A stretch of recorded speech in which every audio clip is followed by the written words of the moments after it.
It is my pleasure to welcome His Excellency Mr. Pravind Jugnauth, Prime Minister of Mauritius.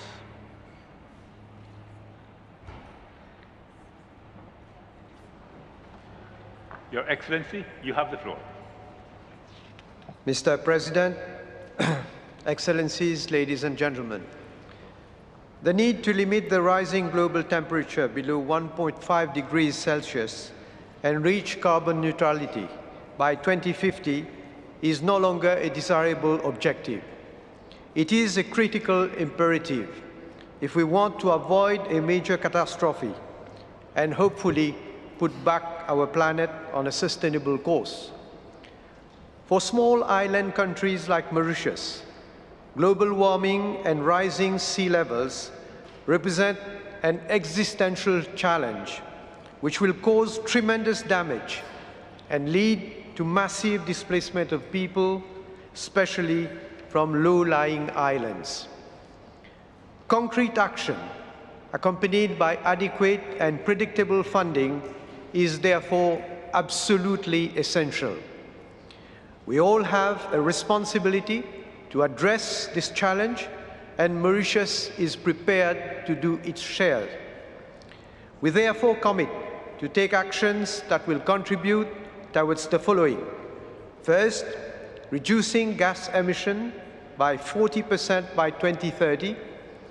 2, achieving 60% of green energy in our energy mix by 2030.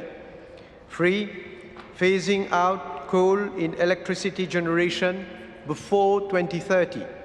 4, promoting a circular economy involving 70% of waste from landfills by 2030. 5th, encouraging the use of electric vehicles. And 6, promoting smart agriculture and island-wide tree planting programs.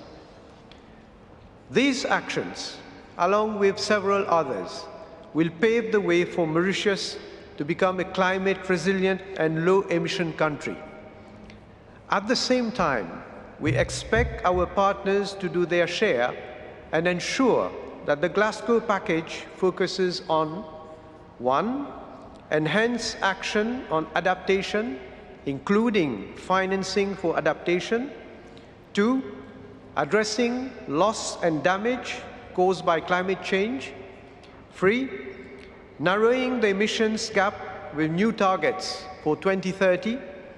4, fulfilling the $100 billion a year finance commitment and ensuring simplified access to these funding by SIDS and other vulnerable countries. And 5, adaptation and mitigation. These actions constitute the basic elements of a comprehensive and global strategy to address this challenge. More particularly, they will represent restorative justice for the most vulnerable countries. As leaders, we have a huge responsibility towards our people and posterity. We have no right to fail them. Thank you for your kind attention. Thank you, Your Excellency.